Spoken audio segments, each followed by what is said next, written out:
So Eva, tell us a little bit about the brand. Obviously, there's been a change in ownership in the last year or so, I believe. What does this mean for the Chronoswiss name and the legacy? Well, the legacy has been a beautiful one. It's been founded over 30 years ago by master watchmaker Gerd Rüdiger Lang, and he has created a beautiful product, and it has been family owned and family operated for 29 years. When my husband Oliver and I took over just 2 years ago, we were absolutely keen on keeping the DNA of the brand, keeping the concept, keeping the name, and just making subtle changes to the brand to move it into the future. It's a jewel, and we'd like to move it forward like this. Yes, and looking at some of the new releases this year that you have, we can still see the clear DNA left behind by the former founder of the brand, things like the onion crown, the officer style case, and the straight lugs. So I guess these are elements we won't be seeing change anytime soon. But what else is, the new team bringing to the table for Chronoswiss? Well, building on the past is certainly important, but some of the new aspects in Chronoswiss is certainly the sports line. The Timemaster line has evolved with this year's Basel presentation, merging old and classic design with sporty contemporary design. Our Timemaster Skeleton is certainly one of the models that we're most proud of for this year, and that we'd love to feature in interviews most actively.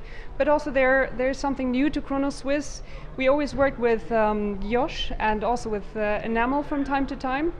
And since 1 year we have our in-house artist who creates our own enamel and guilloché styles, and he also skeletizes our own movements. So this is very special and new, and we're very proud to present this. Oh, that's definitely some incredible developments. And in terms of, let's say, distribution today, where is Chronoswiss perhaps receiving most recognition, and where would you like to see the brand perhaps expand in terms of territory?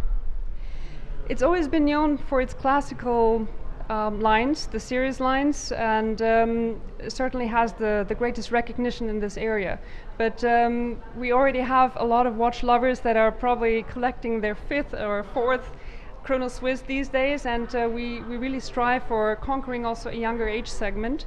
With the Timemaster line, we certainly aim to approach a much larger customer base as well. But the classical lines will always continue embracing this, and by touching up with a little modern extra, we still want to preserve existing customer bases, but also inspiring a younger age group for our classical lines as well. So. Okay, and finally, just on a more personal perspective, what is your favorite novelty from the brand this year? My favorite simply is the Timemaster skeletized chronograph. It's fantastic. It's beautiful. It's racy. It's really funky in the sense that skeletonization has always been perceived as something classical, but I think it's just perfectly made for a sports watch. It shows the intricate details of the movement. It is very technical. It's racy. I think it's a beautiful model. I love it very much. Well, Eva, thank you very much for joining us on the show, and we hope to catch up with you soon on the Geneva Dialogues. Thank you very much, Amber.